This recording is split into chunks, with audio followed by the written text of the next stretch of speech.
नमस्कार मित्रांनो, आजचा व्हिडिओ हा संधिवातासाठी, ज्यांना संधिवाताचा त्रास आहे अशा लोकांसाठी खूप महत्त्वाचा आहे। याच्यामध्ये आपण काय खाल्लं पाहिजे, संधिवातासाठी काय चालतं, काय खाल्लं पाहिजे आणि काय टाळलं पाहिजे याची एक लिस्ट पाहणार आहोत। आता हे जे आहे हे फक्त संधिवाताच्या अनुषंगाने मी सांगणार आहे। मग याच्यामध्ये समजा तुमचे गुडघे दुखतायत किंवा कुठले सांधे दुखतायत, कटकट वाजतायत, तुम्हाला चालताना त्रास होतोय, जिना चढता उतरताना त्रास होतोय किंवा मग खाली बसल्यानंतर उठताना त्रास होतोय, तर असे जे संधिवाताचे रुग्ण आहेत त्यांच्यासाठी काय खावं काय नाही खावं याची ही लिस्ट असणार आहे। इथे आमवाताची जर लिस्ट बघितली तर ती वेगळी असणार आहे, किंवा गाऊट असेल तुम्हाला, वातरक्त ज्याला आयुर्वेदात म्हणतात, तर ती सुद्धा वेगळी असणार आहे थोड्या फरकाने। त्यामुळे आजची जी लिस्ट आहे ही प्रामुख्याने संधिवातासाठी आहे, हे लक्षात घ्या। असं आहे की प्रत्येक आजाराचं एक वैशिष्ट्य असतं आणि त्या वैशिष्ट्याला अनुसरून ही यादी असणार आहे की ह्या आजाराला विशिष्ट गोष्टी चालतात, काही गोष्टी चालत नाहीत।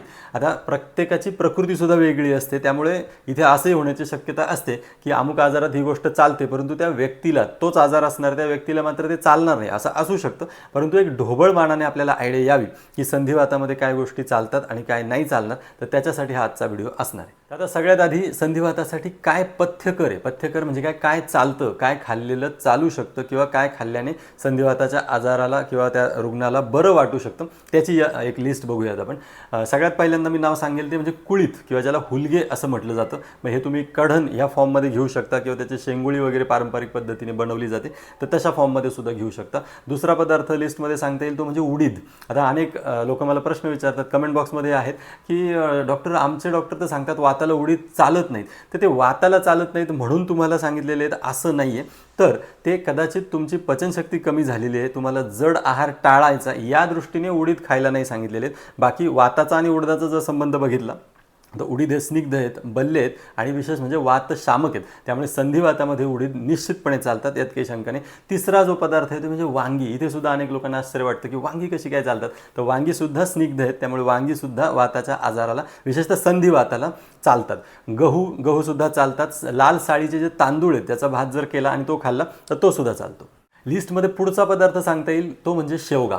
शेवगा, आता शेवग्याच्या बाबतीत काय सांगायचं, शेवगा तर सुपर फूड म्हणून आता सध्या त्याची भरपूर चलती आहे, परंतु संधिवाताच्या पेशंटला सुद्धा शेवगा चालतो। तुम्ही शेवग्याच्या शेंगांची भाजी किंवा शेवग्याच्या कोवळ्या पानांची भाजी सुद्धा खाऊ शकता।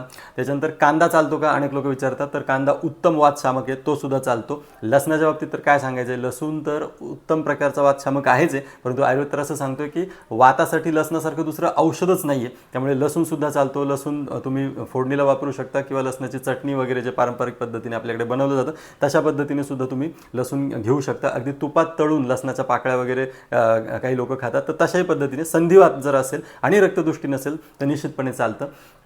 लिस्टमध्ये पुढचा पदार्थ आहे चिंच।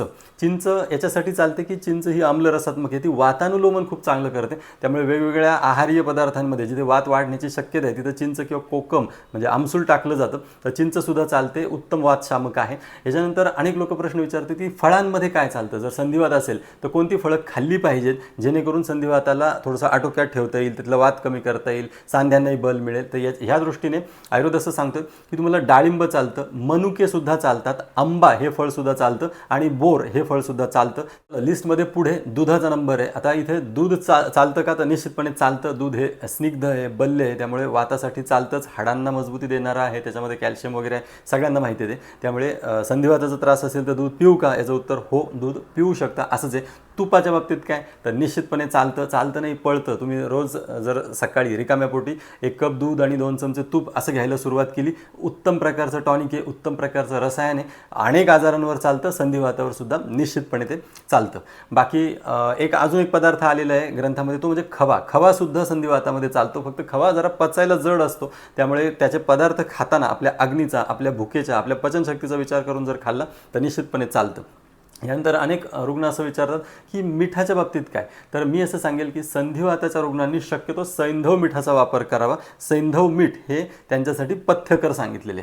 बाकी ओव्हरऑल जर आपण बघितलं की कुठल्या चवीचे पदार्थ संधिवातासाठी बेस्ट आहेत, तर वातशामक असणाऱ्या ज्या ज्या चवी आहेत, म्हणजे रस आयुर्वेदाने ज्याला म्हटलेलं आहे, ते सगळे रस म्हणजे मधुर रस, आम्ल रस आणि लवण रस हे वातशामक आहेत। मधुर म्हणजे काय, तर गोड, आम्ल म्हणजे आंबट आणि लवण म्हणजे खारट, तर ह्या चवीचे पदार्थ, या रसाचे रसाचे जे पदार्थ आहेत हे वात कमी करतात आणि वात कमी करत असल्यामुळे संधिवातामध्ये सुद्धा फायदा होतो, संधिवात सुद्धा ते कमी करतात. आणि आता सगळ्यात महत्त्वाचा प्रश्न जो नेहमीच विचारला जातो की काय चालणार नाही किंवा संधिवाताच्या पेशंटनी काय खाल्लं नाही पाहिजे, तर अपथ्य म्हणजे काय खाल्लं नाही पाहिजे याच्या लिस्टमध्ये जे ग्रंथात आधी सांगितलेले ते सांगतो की हरभरा नाही खाल्ला पाहिजे. जरी हरभरा कितीही पौष्टिक वगैरे असला तरी खाऊ नये, संधिवाताच्या रुग्णांनी टाळावा असं सांगितलेलं आहे. वाटाणासुद्धा खायचा नाही आहे आणि मूगसुद्धा खायचे नाहीत. आता वाटाण्याच्या बाबतीत तर स्पष्ट सांगितलेलं आहे की कलायस्तु अतिवातलहा, म्हणजे कला आहे म्हणजे वाटाणा जो आहे तो अतिशय वातुळ आहे, त्यामुळे संधिवाताच्या पेशंटनी वाटाण्याच्या वाटेलाच जाऊ नये असं म्हणता येईल. मुगाच्या बाबतीत मात्र अनेकांना आश्चर्य वाटलं असेल की सगळे डॉक्टर तर सांगतात की मूग तर पथ्यकर असतात. आम्ही असं ऐकले की आयुर्वेदाने मुगाची खूप प्रशस्ती केलेली आहे, ते पथ्यकर असतात.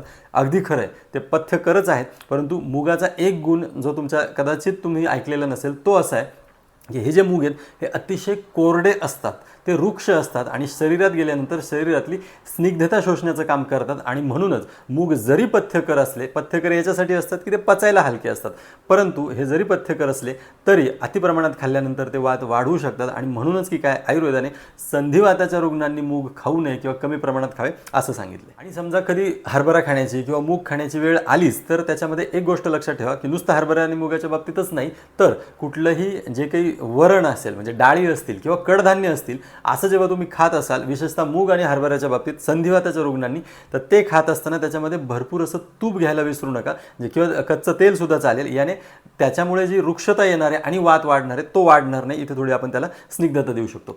बाकी पुढचा जो पदार्थ लिस्टमध्ये तो म्हणजे जांभूळ. आता जांभूळ काही डायबिटीसचे जे रुग्ण आहेत त्यांच्यामध्ये म्हणजे काही डायबिटीसच्या केसेसमध्ये ते उत्तम काम करतं, परंतु जांभूळ हे सुद्धा शरीरात गेल्यानंतर आपल्या कषाय म्हणजे तुरट रसाने वात वाढवण्याचंच काम करतं. त्यामुळे संधिवाताच्या रुग्णांनी जांभूळ खाऊ नये असं आयुर्वेदाने सांगितलेलं आहे. पुढचा नंबर जो अतिशय कषाय असणाऱ्या द्रव्याचा म्हणजे तुरट असणाऱ्या द्रव्याचा तो म्हणजे सुपारी.